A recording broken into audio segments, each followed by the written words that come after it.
আপনারা যদি একটু ভালো করে লক্ষ্য করেন তাহলে দেখবেন পেছনে দাঁড়িয়ে লিওনেল মেসি বলটা পেয়েছিলেন থিয়াগো আলমাদা। সবাই ভেবেছিল তিনি শটটি করবেন। অস্ট্রিয়ার গোলরক্ষকও প্রস্তুত ছিল, কিন্তু কে জানতো মেডিনার ক্রসে অবিশ্বাস্যভাবে ডামি করবেন থিয়াগো আলমাদা।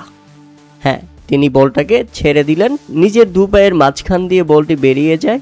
শট না নিয়ে তিনি মেসির জন্য ছেড়ে দিয়েছেন, কারণ তিনি জানতেন মেসি সেই শটটা নেওয়ার জন্য আগে থেকেই প্রস্তুত।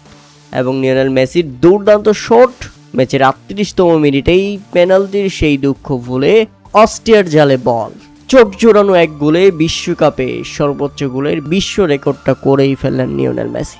হ্যাঁ দর্শক, বিশ্বকাপে মেসির এটি 28তম ম্যাচে 17টি গোল, বিশ্বকাপে যা সর্বোচ্চ। শুধু এখানেই শেষ নয়, বিশ্বকাপে টানা 6 ম্যাচে গোল করার রেকর্ডেও ভাগ বসিয়েছেন লিওনেল মেসি। তবে থিয়াগো আলমাদার অবিশ্বাস্য ডামি, যেটা চমকে দিয়েছে পুরো ফুটবল বিশ্বকে। কেউ জানতো না, কেউ কল্পনাও করতে পারেনি এই শটটা লিওনেল মেসি নেবেন। কিন্তু আর্জেন্টিনা যে ক্লাসিক গেম খেলে, আর্জেন্টিনা যে ক্লাসিক ফুটবলে পৌঁছে গেছে অনেক আগেই, সবার থেকে সেরা, সবার থেকে আলাদা, সেটা আরও একবার এ ম্যাচে ফুটে উঠেছে লিওনেল মেসির এই অবিশ্বাস্য এবং দারুণ গোলে।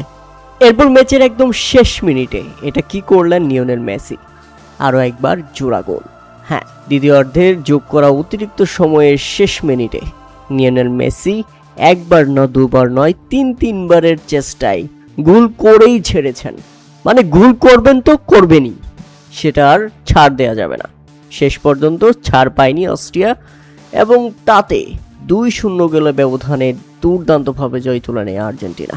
আর এই জয়ের মাধ্যমে আর্জেন্টিনা নকআউট পর্বে চলে গেল। মানে শেষ মিনিটে অস্ট্রিয়ার বক্সের ভেতরে ছোটখাটো একটা তুফান তৈরি হয়েছিল, সেই ঝড়ে রীতিমতো মেসির সম্মুখে টিকতেই পারেনি অস্ট্রিয়া।